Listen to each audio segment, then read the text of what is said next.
Okay, so now you have some basic idea of kind of how this is impacting our community here in the US and the extended Chinese community, what human trafficking basically is. Again, it is obtaining somebody or recruiting them for the purposes of either forced commercial sex or forced labor, using force, fraud, or coercion, unless someone is under 18. And engaged in prostitution, in which case they are automatically a child sex trafficking victim, right? So that's human trafficking. And then one other thing I do want to mention is where trafficking and smuggling get kind of confusing, right? It's really important that if we go back and we look at the definition of what human trafficking is, it does not require transportation in order for it to be trafficking. And so the English term is a little bit of a misnomer. In Chinese, I think human trafficking is 贩卖人口, right? So it's the buying and selling of people. It has nothing to do with transportation. In English, it's confusing because we use like drug trafficking, weapons trafficking, animal trafficking, wildlife trafficking, and it's this idea of movement. But for human trafficking, it actually does not require movement. And so that's also really important to know because we could be talking about someone who's been here in the United States, born here in the United States, and never needed to cross a border in order to become a trafficking victim. Okay, so what makes someone vulnerable to trafficking? There are a couple of big underlying complexities that make someone vulnerable. And these categories are really based on our understanding of, again, having responded to 80,000 situations of sex and labor trafficking over the last 15 years. And so while they seem kind of obvious, a lot of this is based in quite a bit of data around what it is that actually makes somebody vulnerable. It should not be a surprise to anybody that poverty makes somebody vulnerable. The vast majority of the time, what human traffickers do is give a potential victim something that they need, whether that is house, right? A housing, clothing, food, shelter. They're starting with an immediate sort of physical need that this person has, and that's how they start to build trust. Another vulnerability is unstable housing. And so when we talk about human trafficking prevention, a lot of people don't think about homelessness, but homeless communities, particularly homeless youth, are the #1 most likely to be sex trafficked in the United States. Family dysfunction. So a lot of the time what we see is family violence, sexual violence, emotional abuse, kids who are LGBTQ, so gay or lesbian or transgender in particular, who are kicked out of their homes when they're young. They have become very, very, that conflation of unstable housing and being LGBTQ and not having family support is a prime target for human trafficking situations. Substance use, addiction, alcohol abuse, those again become places where traffickers will use that addiction in order to gain trust and control of somebody. We talk a lot about discrimination and racism, and I'm going to say a bit more here because I think very often, even, we could talk about like, why is it that if you are a recent immigrant to the United States who doesn't speak English and you're a woman and you're Asian, the opportunities for you in terms of what you're able to do in a job, you can work in a nail salon, you can work in a massage parlor, you can work in a restaurant. There's very few opportunities for low wage, non-English speaking immigrants in the United States, particularly women, to be able to get jobs, right? And so all of these things become part of the vulnerability for who actually gets targeted for human trafficking. Recent migration is also another one. And of course, anyone who has a history of trauma and abuse. So talking a little bit about this, like I said, youth in particular, I think is a really big one. And so I do this same presentation for churches. I do it for, community groups. We do them for schools. We do them all the time. And one of the things we often talk about is being anti-LGBTQ is also really damaging for the trafficking issue. They're all intersectional because when there is stigma against somebody for being gay or lesbian or transgender or any other gender identity that does not allow them to have a loving, trusting family relationship, and that child leaves the home, that's the moment in which the likelihood of them becoming a trafficking victim is extremely high. Among trans youth, so transgender youth, human trafficking happens 2 out of 3 times, right? Like when we talk about seeing someone who is transgender and youth and not living in a family environment on the street, the chances that they are a trafficking victim and are being abused in some way or fashion is extremely high.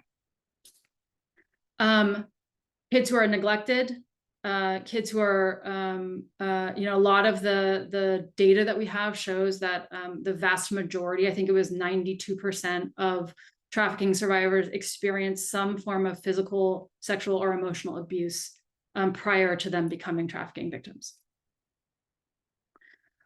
Substance use and addiction, again, I think that the key point here is that what we often will see is traffickers will either support an addiction habit or create an addiction habit in order to keep a trafficking victim controlled.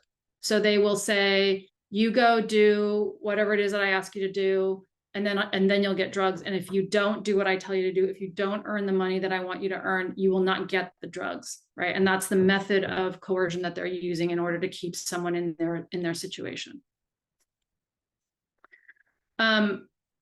Traffickers will often offer shelter as a way to recruit their victims. So this happens quite a lot, again, to LGBTQ youth. A very classic example will be that a young gay man is kicked out of their home by like their parent. They're sleeping on the street, and the first person that comes across them is going to be somebody who is trying to groom them for prostitution, right? And then, of course, immigration. And there's a couple of things here that are worth talking about with respect to immigration. The number one thing is that the threat of deportation and the threat of detention are the 2 things that make people the most afraid to report a trafficking situation when they're in it. So whether that is for forced labor or for forced commercial sex, most often if someone is, even if they're here legally, if they've been threatened with being reported to immigration, they will very often stay in their trafficking situation rather than face Homeland Security, ICE, all of that. That was particularly true in the last administration, during the Trump administration, when detention was really particularly cruel and abusive. We heard from dozens of trafficking victims who were labor trafficking victims who said, I'd rather stay in my situation of not being paid, not getting enough to eat, being forced to work, rather than end up in a situation where I'm being held in a cage and waiting for, someday being allowed to be deported. That was also very true during COVID, that people were more afraid of being in detention than they were of being stuck in their trafficking situations. And so the work that we do at Polaris, I sit on Secretary Mayorkas's Homeland Security Advisory Council. So we are advising the Secretary on issues like this as they try and rethink the way that some of our policies are being designed, so that trafficking victims are not disproportionately more vulnerable inside of the immigration system. Okay, and then I'm gonna speed up a little bit here, but I do want to also just ground all of this, who are victims and what is human trafficking. I want to come back for a moment to a really important historical context. And that is that, for all of you may have heard this term modern day slavery, and many organizations, many advocacy groups think about human trafficking and a modern form of slavery as very similar things. And they can look a lot alike, right? So if you're talking about someone who's forced to work in a cotton field in Louisiana, it looks just like slavery did. But I think what's really important to understand is how modern human trafficking is is derived from the original chattel slavery that we had in the United States. So when you think about what chattel slavery was, that we took this idea that you could commodify a human being, you could force them to work for the profit of something that would otherwise not be profitable, right? Tobacco plantations in Virginia were not profitable, but if you didn't have to pay for labor, they became profitable. If you forced somebody to pick cotton, it became profitable. And so when we're talking about global supply chains, global industries where there is a lot of forced labor, for example, oftentimes what we're talking about is a lesson that was learned from the American concepts of slavery, right? But not only that, when slavery ended, there were 2 or 3 areas of industry that specifically were not regulated, right? So farm work was not brought under the same standard of labor protections as every other industry. So you don't have to pay overtime for agricultural workers, for example, right? There are different occupational health and safety standards for farm workers than there are for other workers. You can be a child and work on a farm where you can't do that for other things. And all of these were derivatives of politicians making choices around the time of Reconstruction, around the time to be able to say, like, no, the economic systems we've built from slavery, they have to remain. And we've never been able to get Southern lawmakers, lawmakers who are overseeing agricultural areas to change that. Jim Crow also is really important here because a lot of what you see around where investment happened in communities that were formerly enslaved communities, where segregation existed, where there was no investment in public infrastructure, where there was housing discrimination, where there was lending discrimination. All of these things are also hotspots for where you can see vulnerability that grows up around human trafficking. So in DC, since so many of you are in DC, if you think about where do the majority of inside of Washington, DC, where do the majority of human trafficking victims come from? They come from Ward 8, they come from Anacostia, right? They're not coming from Northwest. That's also really informative for how we think about our own communities. So Chinese workers were not brought here as forced laborers, right? Chinese workers were here first as gold rush participants, and then became railroad workers. But one of the things that lawmakers learned from the time of chattel slavery was, how do you make sure that there's no community? How do you make sure that a community that feels like they're foreign cannot root themselves in the United States? So they created this thing called the Page Act, which I'll talk about in a moment, banning essentially Chinese women from being allowed to come into the United States so that Chinese men who are railroad workers would not be able to start families. The Bracero program and the modern farm worker laws, right? When we've needed labor for agriculture over the years, we've said, okay, we're going to turn a blind eye to any immigration issues, and we're going to allow Mexican farm workers to come into the United States until the point at which we don't want them, and then we're going to kick them all out.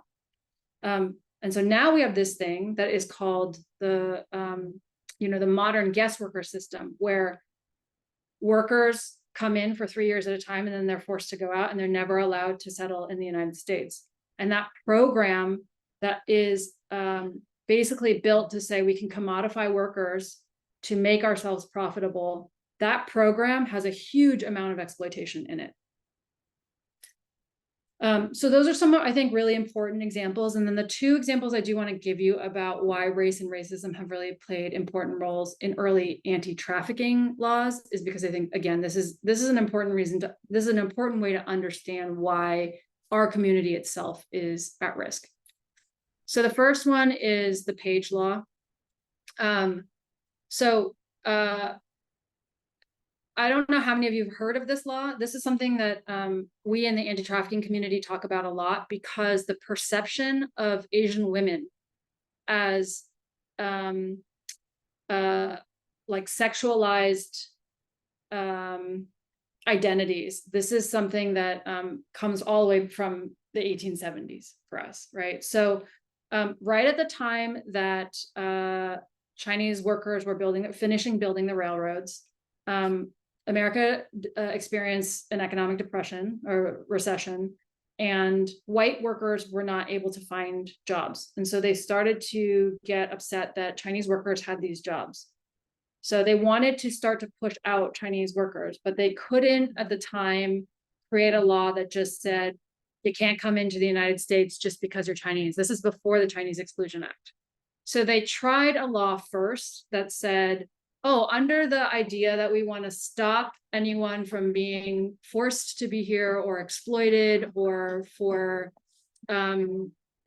essentially being, it was like an anti-exploitation law. They created this thing called the Page Act, which is the forbidding the importation of women into the US for the purposes of prostitution, but it only applied to Chinese women. Right, so the law way back in 1875 was already conceptualizing this idea that Asian women who came into the United States were primarily here for prostitution, were immoral, and was a law designed, first of all, again, to try and stop human trafficking or to stop forced labor at the time, but really was actually a law that was designed to prevent Chinese railroad workers from being able to find partners to be able to settle down in the United States. Another example is the Mann Act. So in 1910, again, there was this concern around slavery, around modern slavery, around the current concept of human trafficking. But really what this law was this concern about interracial marriage. And so there was this thing called the White Slave Traffic Act, which was this idea that white women were being transported across state lines, again, for immoral reasons. And for those of you who want to really kind of be nerdy with me later, this also forms a lot of the definitions around what the anti-abortion legislation looks like right now. This idea that you shouldn't be able to transport someone across a state line for immoral purposes. Okay. I'm gonna actually stop and pause for just a second and see if there are some questions that folks have, because I've been talking for almost an hour and I could go on for a very long time, but let me stop here for just a minute, see if there are some questions, and then I can come back to some slides in order to answer some of your questions.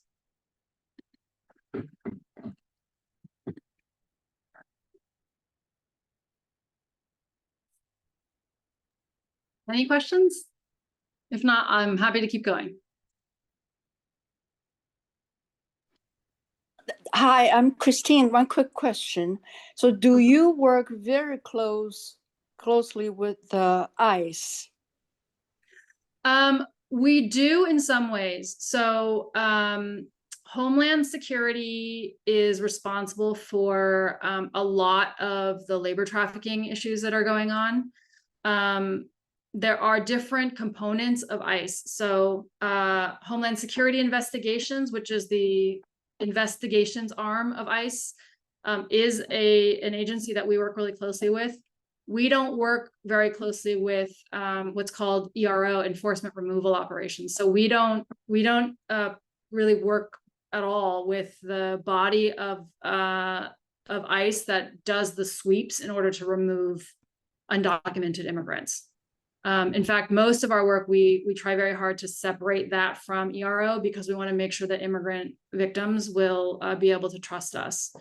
And it's really important to understand that the law also does not allow for a trafficking victim to be deported. It's something that really we worked very hard to make sure that if you are a trafficking victim or suspected of being a trafficking victim, you aren't going to be deported if you come forward and report your employer or report an abusive situation. Okay, thank you.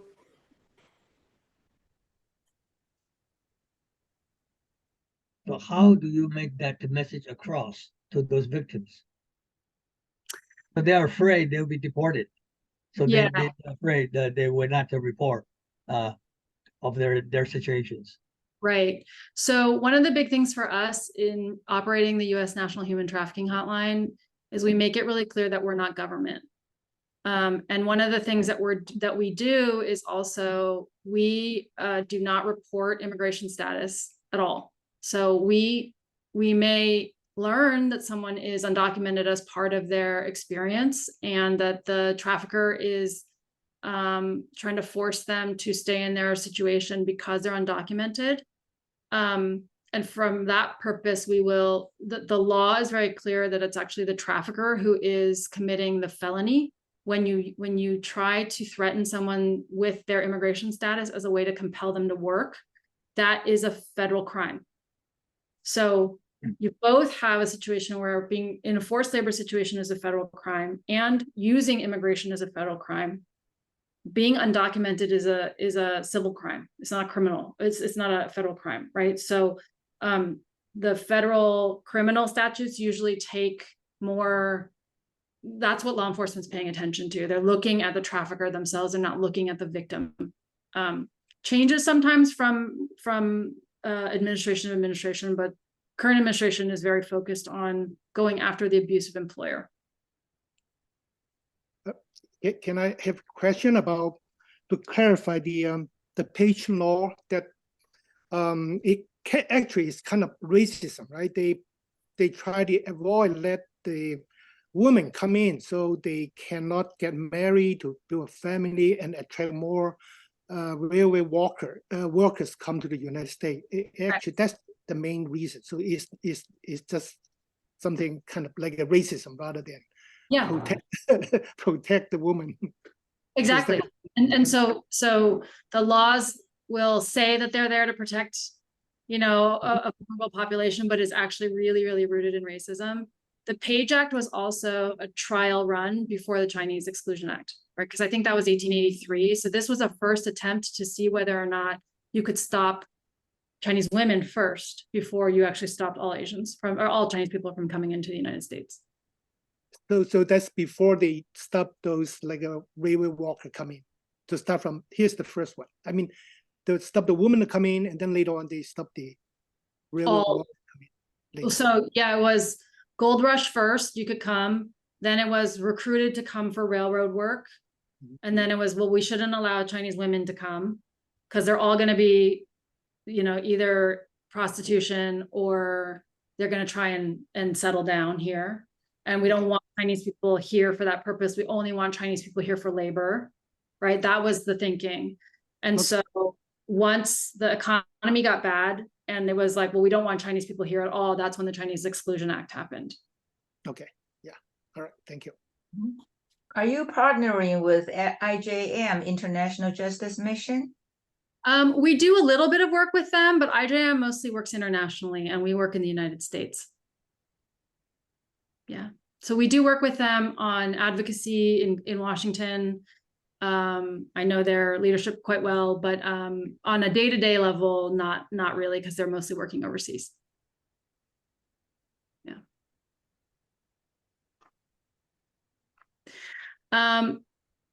Other burning questions at the moment? Otherwise, we can talk a little bit about what some of the kind of classic myths are and some clarifications there too. Yeah, I do think it's very important for your organization to get the message across to those victims that they would not fear of being, exported. Absolutely. Yeah, so they can report of their situations. Yeah. They get that message clear, they may be coming out to report. Right. Otherwise, they are under the fear, then they will just keep silent. Right. Right. Well, let's talk actually a little bit about why they might stay silent, and then let's talk about some myths and things. So I'm gonna go back to sharing my screen for a minute. So when we talk about, why might a trafficking victim not just kind of come forward and report, right? Let's talk about how traffickers actually behave. Contrary to what Hollywood might tell you, or what the internet might tell you, or what TikTok might tell you, the overwhelming majority of human trafficking victims know the person who trafficked them. It is very, very, very rare we'll see a kidnapping situation So if any of you have seen either The Sound of Freedom or, you know, other movies, those are very much Hollywood depictions of what trafficking is. They are not reflective of reality of what human trafficking actually looks like. Overwhelmingly, when you talk about how someone ended up in a trafficking situation, it is somebody who knew them, who convinced them to either come to the US for a job, or who like groomed them for a sex trafficking situation, right? You will often find that a victim's family member did this to them, both for labor trafficking and for sex trafficking, or it's a you know, like a cousin from your village, like that you trust and that you know, and that's how you ended up making a pretty big leap in order to you know, either come to the US or move in with somebody or whatever. And so I think that's a key point that we always try to make, because the idea of kidnapping for the purposes of being forced into prostitution, for example, is the most dominant idea in the United States about what human trafficking is. And again, it's very rare that that happens. It's not that it never happens, but I would say 98% of the time, it's not the way that it happens. So traffickers offer victims the thing that they need, right? It might be a job. It might be physical safety. It might be stability because of their home life. It might be love, or it might be substance use. It's whatever that person needs that made them vulnerable to trusting the trafficker in the first place. That's what traffickers offer them. That's how they gain control of that victim. And once that happens, right? So these are the top 5 when you look at the data that we have from 2021, which I think is the last year we've done this. What are the main ways in which people become vulnerable to sex trafficking? What are the main ways that people become vulnerable to labor trafficking? These are essentially what the ways. Okay. So once they have built a little bit of trust, traffickers use a whole set of ways in order to maintain control. So again, if you've come across any Hollywood ideas about trafficking, or you've seen some advertisements, or you've seen some posters out there, a lot of the times what you'll see is this picture of like a woman who's disheveled and she's like chained to something. Again, that very rarely happens. I think it's meant to try and convey an idea, but it's not reality. Overwhelmingly, when a trafficker has built a little bit of trust with that victim, then they're using these methods in order to maintain control, right? So it looks a lot more like a bad relationship than it does like kidnapping. It looks like a really bad job. It doesn't look like chains, right? And so if you've got a situation where, you know, a great example is, we often talk about this, like, let's say there's a Chinese restaurant around the corner from wherever you go often, and there's like always the same, no matter what time of day, you know, you go by this restaurant, there's a dishwasher who's always there, like every time, right? Those are the kinds of situations where you kind of wonder, like, how did this person, why is this person like here all the time? How did they end up here? Like, is there a question of whether or not they're in a situation that might not be great for them, right? Same thing goes with like, anytime I'm in a restaurant and if I hear from or I'm in a nail salon or I hear anything, if I hear that a worker wasn't paid, I'm always listening for what else is going on there, because the chances that they're in a kind of sliding bad situation of economic abuse is high, right? So with all that in mind, I want to talk for a few minutes just about some of the myths that do exist out there. So again, I talked about this before, that trafficking involves moving or traveling, or like transporting a person. And the law actually says that you do not require movement. So if you are, this again happens very often, we're talking about a trafficking victim who's a child whose parent is sex trafficking them, right? You didn't need to move them. It's not a kidnapping. It's not strangers. It's a family relationship. It's parents. The second myth, that trafficking almost always or usually involves a violent crime or involves kidnapping. So for those of you who are learning at all about human trafficking on social media, a lot of the time what we're seeing is a large amount of fake information about human trafficking. So people will say, I saw a white van pull up and try and kidnap, this adult woman. I saw, two guys and they were following this woman and it seemed like they were going to kidnap her. And it becomes this like real fear driving thing around kidnapping for human trafficking.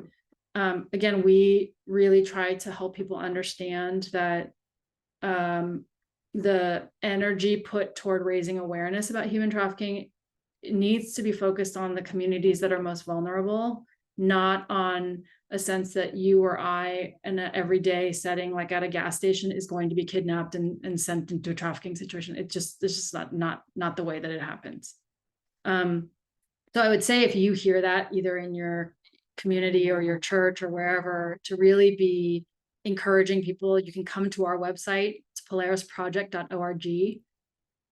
We have a lot of information on our website to help the public understand what is real and what is not. All of it is based on research and data from the 80,000 situations that we've addressed over the last 15 years. So we talked about this already, that it's not typical. Typically what we're talking about is, fraud, manipulation, coercion, as a way to gain control of somebody. Again, there's a myth out there that traffickers are going around and sort of like kidnappers, like they're targeting victims that they don't know. The reality is that most people who are in a trafficking situation know their trafficker or know someone in the trafficking chain, and that's how they ended up in that situation.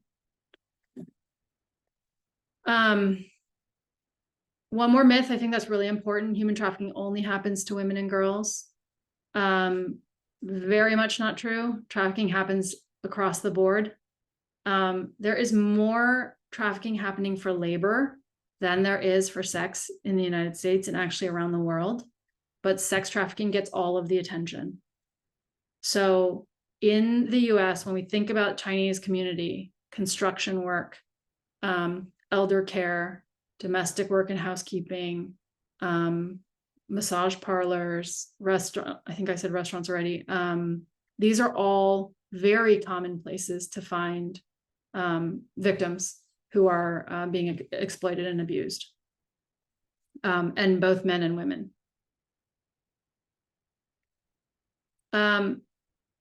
There's also a myth out there that trafficking really only happens in illegal or underground industries. And I think it's really important to recognize, again, that trafficking happens in formal industries and informal industries.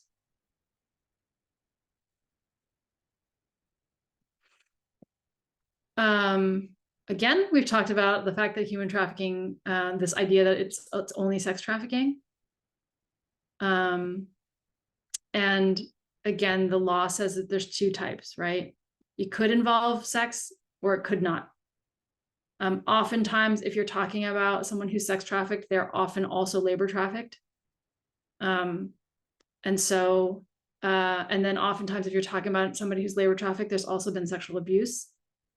Because all of this is a way to gain control of economically, physically, emotionally, to gain control of that person.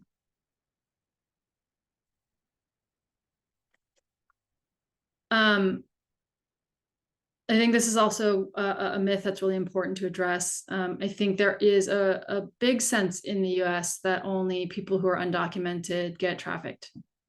One of the things that we see quite a lot is that immigrants who come to the US legally, so they might come to the US on a business visa, on a visit visa, on a student visa.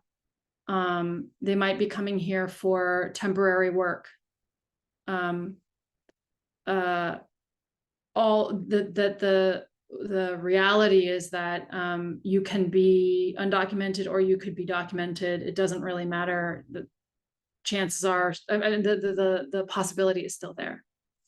One of the other points I think is really important here is when we're talking about people who come to the US for temporary work, our immigration system says that you are legal if you come to the US and you stay working for the sponsor that brought you here, right? So if you're a computer engineer and you came to work for Twitter before Elon Musk took over, and you worked there and Twitter was paying for your visa, if you quit Twitter and you went to Google, you would lose your visa. You would lose your immigration status, right? You have to stay working for the company that brought you to the United States. And so this reality creates a situation where a lot of trafficking victims actually were legal when they came into the US, but they might end up with an abusive employer, and all of a sudden they've decided, and in order to exit their situation of abuse, they have to run from that employer. But the act of running from that employer makes them undocumented. It causes them to lose their immigration status, right? So that's what a lot of also the reason why workers don't run. They don't try to escape, because again, that threat of deportation, that threat of immigration enforcement becomes a big one.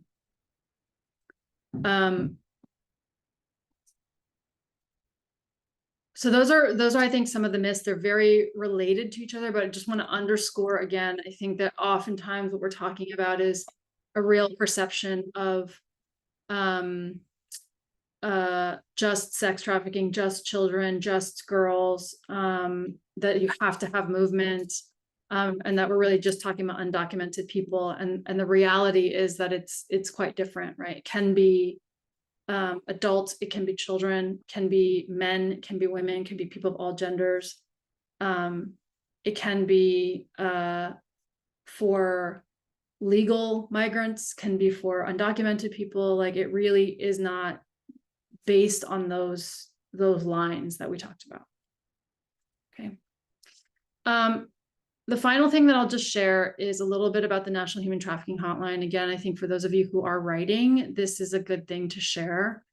So the trafficking hotline, we operate, it's 24 hours a day, 7 days a year, 7 days a week, and every day of the year.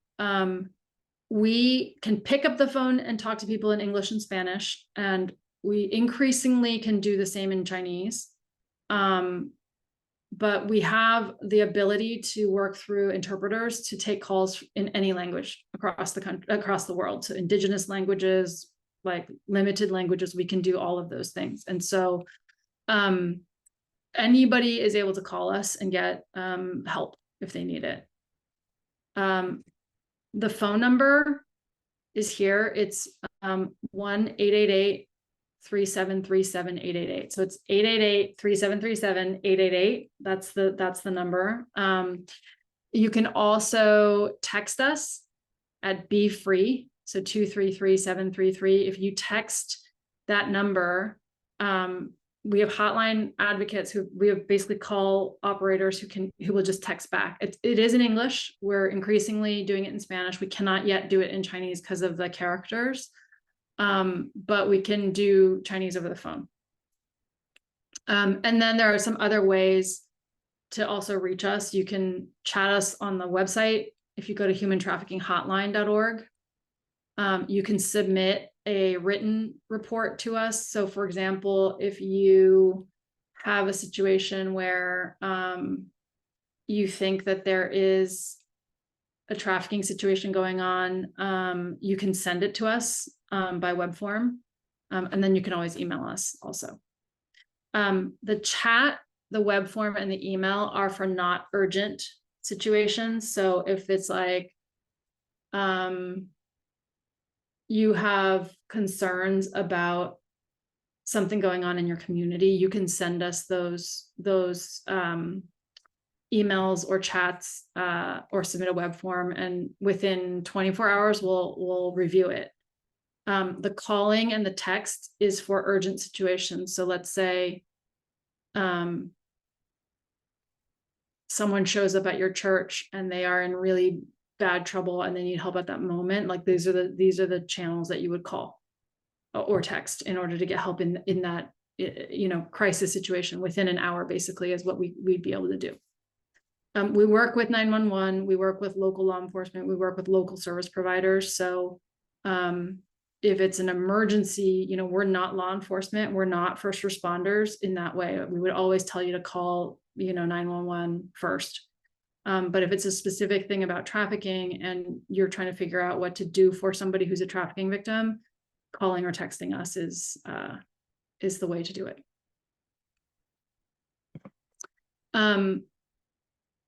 There's also one thing I think is really important to share about confidentiality. So any call coming into the hotline is confidential.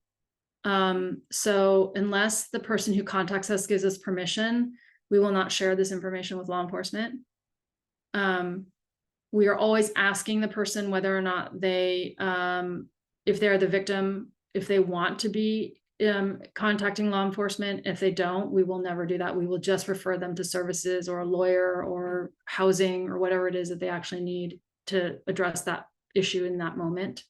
So I think that that's also a really important thing to share if you're going to write about this, that we are not law enforcement and we do not share with immigration or law enforcement unless this person asks us to.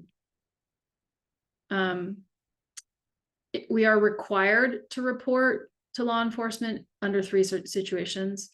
If the person contacting us is threatening to harm themselves or somebody else, if the person is referring to a child, so anyone under the age of 18, if they're talking about a child, we are what's called a mandated reporter, so very similar to like a teacher or a hospital worker. If it's about a child and we learn about threat to a child, we're required to report to law enforcement. And then if the person who's getting in touch with us is talking about imminent harm. So sometimes we will get a call from a trafficking victim, for example, and we can hear in the background their trafficker threatening them, being violent with them. We are required to call law enforcement in those situations. So those are the 3 cases where we would have to call law enforcement. We always tell people when we first pick up the phone that this is what we're required to do. Do they want to stay on the phone with us? And if they do, and they want to talk about their own situation or a situation of someone else they know, we would talk with them and get their consent before we would ever share anything with law enforcement.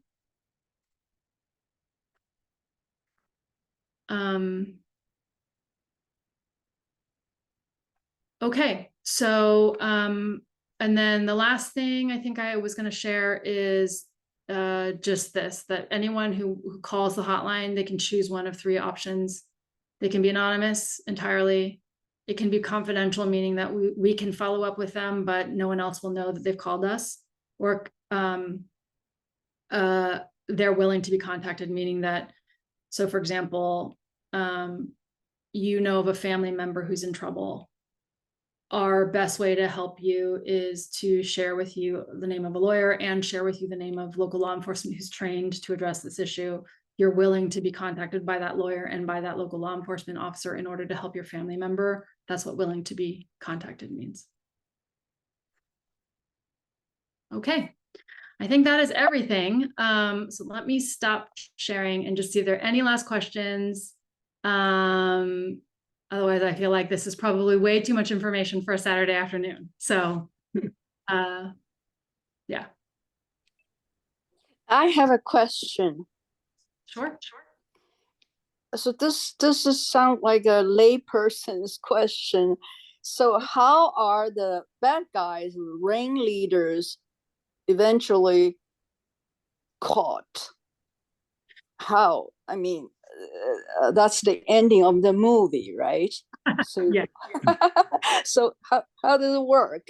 A couple different ways. So there are a lot of law enforcement resources that go toward arresting and prosecuting human traffickers.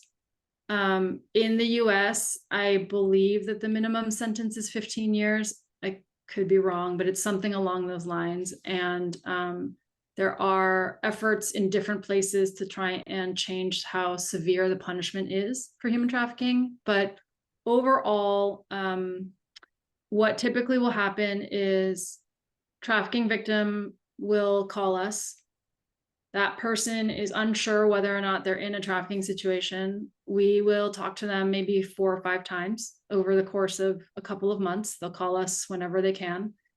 And they figure out they're in a trafficking situation, and we help them figure out what they want to do next. And the reason why we do that is because even though the movies will say, like, kick down the door and rescue this person, remember that most people know their trafficker, and remember that most people believe they're in a legitimate relationship of some sort, whether that is a romantic relationship, or they are a family relationship, or they are in a workplace relationship, and they are not always willing, in fact, very frequently unwilling, to trust law enforcement, because their trafficker has also told them that they're going to be arrested, they're going to be deported, they're going to be detained, they're going to be thrown in prison.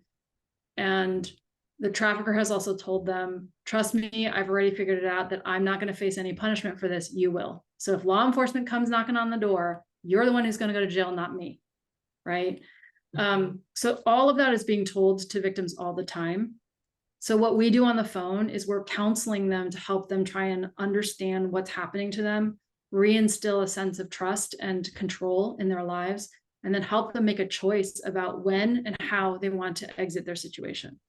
So if they're exiting their situation and their trafficker is a violent person, we will say, we think that law enforcement should come and do this, because if your trafficker is violent, there's not really another way for you to get out. Are you okay with that? Here's the officer that would come. We know them, we trust them, you know, it's like that. And then ultimately, if we can get that person out of the trafficking situation, what happens next is really up to them. The US justice system says, like, if you're the crime victim, your choice is whether or not you want to prosecute, right? If you want to press charges. And so for a successful trafficking prosecution to happen, we need a victim to be willing to cooperate. And so that's another reason why the National Human Trafficking Hotline does the kind of work that it does, where we're not just saying, like, hey, send the cops, because oftentimes what will happen is the victim will go straight back to their trafficker. And now that victim is in more danger because the trafficker thinks that the victim called law enforcement, right?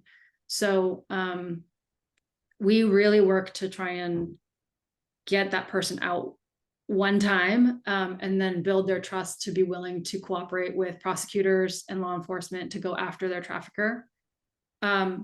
We do see this in a couple different ways. There's a human trafficking law, of course, so you can prosecute. The Justice Department has an entire unit inside of the Civil Rights Division that prosecutes human trafficking cases.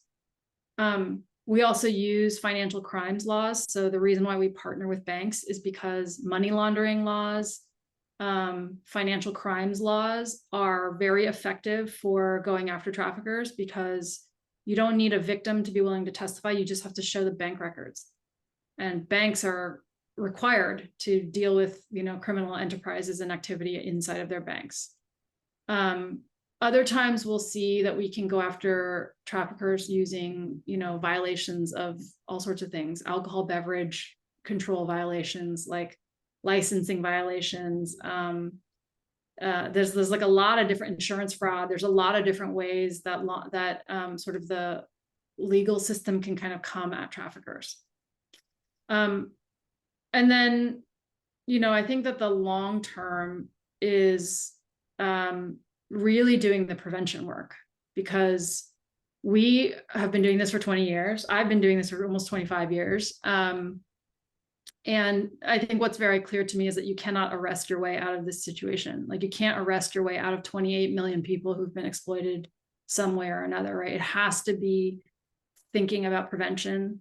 We have to be thinking about economic integration more. We have to be thinking about how we change immigration policies, housing policies. Like, there has to be more safety net that exists here in the United States for communities that are vulnerable. And that's how we're actually going to end trafficking, because if traffickers don't have anything left to offer people, it becomes a much harder thing to gain control of them, right? Right now, it's very easy. If you're a foster youth and you're aging out of foster care, for someone to just literally wait for you to turn 18 and then pick you up and then pick you into trafficking situations. So I think about it as, I don't know, Christine, that answers kind of fully your question, but when I think about how to actually end it, you know, this is why we do both things. We both directly respond to what trafficking victims need, but then we're trying to change the long-term systems that actually make people vulnerable in the first place. Okay, so is there a lobbying group that work with lawmakers or Department of Justice or Homeland Security? Is there such a powerful group to change the policy or enhance the law? Eventually, is the policy, right? Yeah, so we do a lot of that. I don't know if you heard that at the beginning, but we have been, Polaris is based in Washington, D.C. We've helped to get 8 federal laws passed and more than 100 state laws passed. A lot of it right now is education. And so there's a lot of misinformation out there about what human trafficking actually looks like. There's a lot of interest in focusing on kidnapping and things like that. And so we really work hard to try and help people understand what the reality looks like so that laws will reflect that reality. So yeah, that is work that we do. We also work with about 12 other national organizations. We have an advocacy coalition here in Washington, D.C. We are on Capitol Hill all the time, working with lawmakers around what laws need to look like. Great, 谢谢. You're welcome. Hi, I admire what you are doing and what you have been doing, but have you ever been concerned about your own safety because you expose those people's identity and their crimes? Yeah, I'm looking to see if my dad is still on, and he's not. So as long as Max and Cece don't tell my dad, yeah, I mean, I think yes and no. I mean, I think there's the reality that folks are not necessarily paying attention to a nonprofit organization who is doing this kind of work. And at the same time, because we operate the hotline, you know, my job as the CEO of an organization is to also be protecting my staff. And so I think a lot about the well-being and the care for our staff who are picking up the phones. We get death threats, we get threats of violence, we get attempts at hacking us, we get, you know, stuff like that quite often. But we also have a really strong technology team, and we've got good security, you know, consultants and things like that. And so I feel pretty safe in my own kind of day-to-day, you know, but I recognize that this is an issue where law enforcement has to be involved because it's criminal enterprises that are doing a lot of this work, right? But also there's plenty of space in the work to combat trafficking that traffickers themselves don't particularly care about. Yeah, so I don't know if that gives you an answer or not, but I feel like it's kind of both and. Yeah, how big is your staff? You not only you have to think about yourself, but you have to worry about them. Yeah, so we're about 130 people. About 60 these days operate the National Human Trafficking Hotline. So because it's 24 hours a day, we have, you know, like right now we've got staff working. And then the rest of the other work that we talk about, the data, the research, the policy work, our leadership team, you know, finance, HR, those kinds of things, they make up the other 70 people. A lot of them work from home, right? They don't have to all come. Yeah, it really depends. We do have an office in downtown DC, so we're there sometimes, and then sometimes folks are working from home. Yeah. Thank you. Yeah, you're welcome. Any other questions? I probably have about 5 more minutes, and then I've got to jump. Okay. Yeah, thank you, Catherine. I think you just mentioned the 杀猪盘. Actually, that is a very popular kind of telecom fraud or scam in the Chinese-speaking community. Yeah. Usually the gangs or the people are operating in some weak law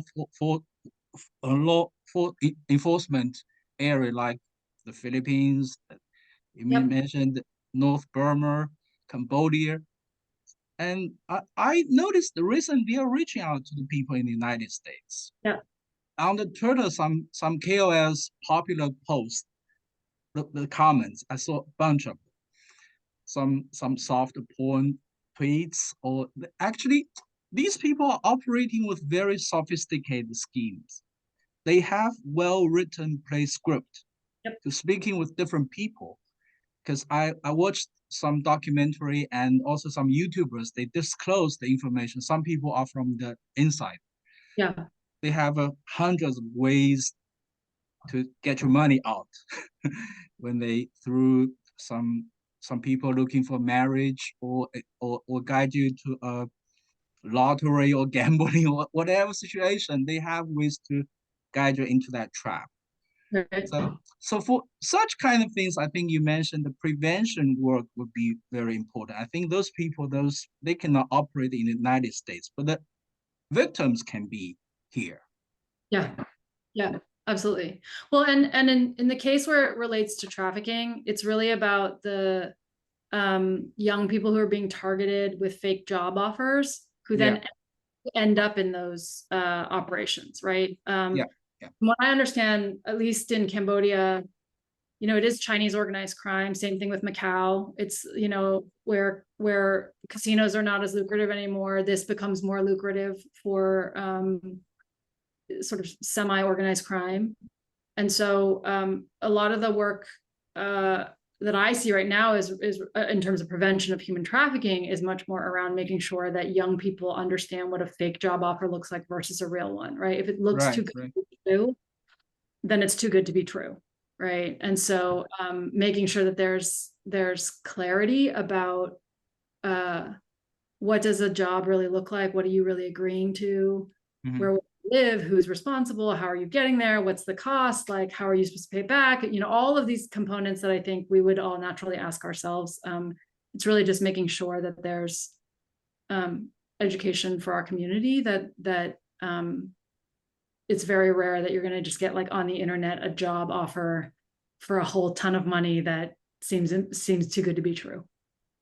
Right. I was really impressed by one of the insider who said that they buy the prescript written are really by the expert. Yeah. They buy the prescript for hundreds of $1,000s. Yeah. Yeah. So just be aware that people are reaching out to. I think they are targeting to the Chinese speaking people in the US. They study the social structure, what you care, and the things that you can get you trapped in. Right. Yeah. If you don't know a phone number and they text you hi, just don't respond. Right. That's the main thing, right? Yeah. Don't go, who's this? I don't know you. Why'd you write me? Right? Just don't respond. Right. Yeah. Okay. Well, other questions? Well, we certainly appreciate and are very thankful for Catherine's speech. She clears a lot of misunderstandings by people, and I certainly did not understand the difference between human trafficking and smuggling. They're different. I always thought they were the same thing. Kidnapping people and stuff. No, trafficking is different. Thank you so much. And we certainly admire your noble work as well as your personal courage in this kind of jobs. Thank you so much. We thank you very much again. God bless. All right. And I'm going to put our website, polarisproject.org, in the chat. If you have more things you want to learn, if you want to read up a bunch about all sorts of things, we've got a lot of research. And you can always find lots and lots more information there. Great. Very great. All right. Thanks, everyone. Thank you so much. Come back. Thank you. Yeah. Bye-bye.